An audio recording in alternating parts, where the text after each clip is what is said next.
You all think you're so smart. Wipe that little smug look off your face. I know the truth. Oh, it's impressive, really. The fancy sets, the highly paid actors, the hidden lighting, the hidden cameras. But I know the truth about reality. My life is the Truman Show. I think oftentimes when we as human beings watch shows like The Truman Show or The Matrix, we get this sort of idea that percolates in our minds. How do we know that the world around us, our reality, isn't the reality that exists within those television shows? How do we know that what is, well, is? Truth be told, these questions don't start with The Truman Show or with The Matrix, but are much, much older and have been discussed and debated by philosophers for centuries. And two of those philosophers who are most prominent in the discussion are none other than René Descartes and John Locke. While these men weren't always correct in their theories, they did provide influential and important and impactful theories towards the study of epistemology. And so over the course of this speech, I want to discuss the theories of René Descartes, the theories of John Locke, and discuss where some of their philosophies and theories had cracks and holes. So let's jump right into it with René Descartes. Now, looking at the life of René Descartes and the world he was moving into, it is not shocking at all why he took a fancy to the study of epistemology. Truth be told, the intellectual world that René Descartes was stepping into was a world where doubt was being cast over all that was known in Western philosophy's form of thought. Two major revolutions in thought were taking place all throughout Western Europe, namely the Protestant Reformation and the Scientific Revolution. This eroded the foundation of trust that they had in the Catholic Church, and the ideas of the Middle Ages were crumbling before René Descartes' eyes. He wanted to know what was true. He wanted to know what reality really had in store for him, but he lived in a world cast in the shadow of doubt. And it's in this world that René Descartes makes his first steps into trying to understand the truth. But René Descartes does something interesting. Before stepping first into truth, he feels before that he needs to take a step backwards into doubt. René Descartes develops a philosophy centered around doubt, which he thinks will bring him to the truth. He applies this system of doubt whereby he doubts any sort of proposition or any sort of theoretical argument could be offered against the proposition.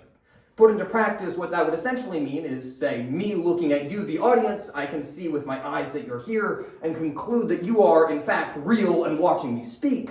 But for René Descartes, that doesn't cut it because, well, there are theoretical things that could be inhibiting my sight.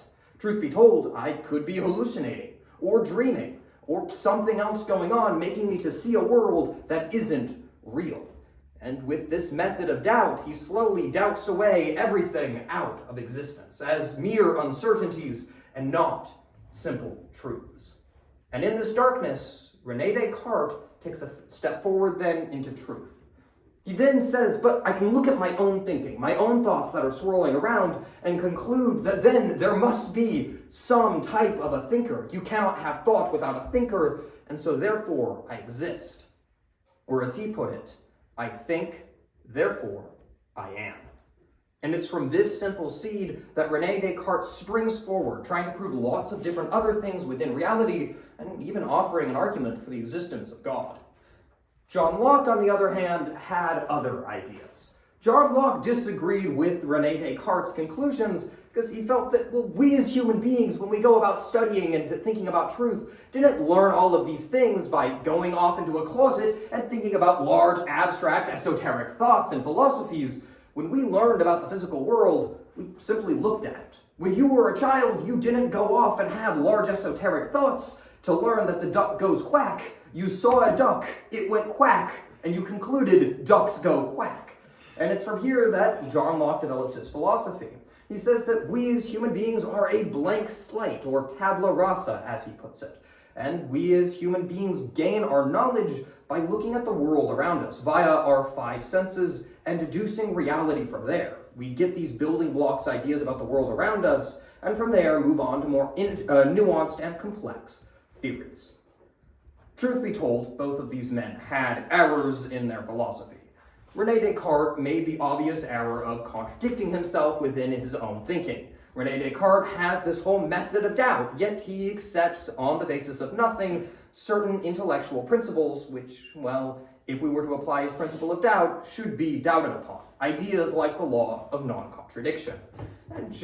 And John Locke also falls short in certain areas and having cracks in his own philosophy. He, in some ways, misses the target of the question, answering the question rather in a more historical manner, rather than answering Rene Descartes' initial question, which is, what is the proof that we know what we know? Not historically, how did we come to that conclusion? While both men had errors and cracks in their theories, they were still incredibly influential and important in the question of epistemology and helped move the study of epistemology forward. Thank you.